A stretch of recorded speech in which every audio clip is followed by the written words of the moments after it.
Porn thrives in isolation. As human beings, we need connection. We cannot be isolated for too long unless you're a monk, and more power to you. But for those of you who are not monks, we need relationships to grow and thrive. We are social mammals after all. My name is Sebastian. I am an addiction recovery coach and I help men quit porn. I myself have quit porn over many years of trying. And not only that, after a year and a half of trying to quit porn, I relapsed for 3 to 5 months. Now I can say that porn is a thing of the past. I can help you deal with it and talk about this subject. Isolation kills. Isolation can destroy your life. Connections are super important. In his book, Outliers, Malcolm Gladwell has a great example. It's called the Rosetta Effect. There was this town in Italy, and a lot of this small town emigrated to the US, almost the whole town. And they realized had the smallest rate of heart disease amongst men. Why is that? They checked everything: their diet, the way they exercise, their lifestyle, if they smoke or they didn't smoke, if they consume drugs. They realized they had a bad diet, didn't exercise much, had a lot of overweight men, and they actually smoked too. You would think that they would actually have higher rates of heart disease. When they studied that particular town in the US, those people were tight-knit community. Everybody knew each other.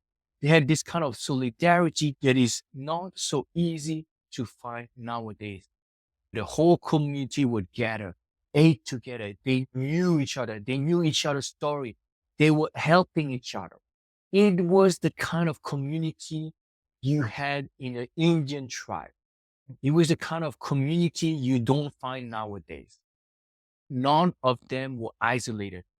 There was a huge sense of community. Connection keeps us safe. In his tribe, which I strongly recommend to any of you, Sebastian Junger, the author, talks about how soldiers miss the war, how cancer patients miss the cancer ward, how the Brits missed the Blitz when the Germans were bombing London. He talks about it in his book, and the first time you read this, you are flabbergasted. You cannot understand how people could miss those tragic moments in life, whether you have a cancer or at a war, or hiding yourself from bombing. The thing people missed about those moments is the solidarity and care for one another. He talks about how the soldier missed the camaraderie, the brotherhood they had, each one willing to give their lives to the other. Or the cancer ward where people were suffering and caring for one another. They understood each other. There was a sense of community. The Brits, while sheltering in bunkers from the bombing or in the subway, they were actually helping each other. They were connected. In the most tragic times, they came together, whether it's war, cancer, or the Blitz. We need that in a society that is so lonely, where you could be living in a town with millions of people and still feel lonely because you are isolated in this community.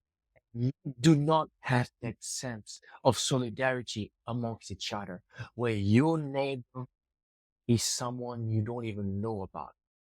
That did not happen in the past. We all knew each other. Now that does not exist anymore, or it exists very little compared to past generation. Robert Greene said porn is a poison. We choose fake intimacy instead of real intimacy. Why is that? It takes risk. You have to take more risk. Real intimacy. Porn is fake intimacy.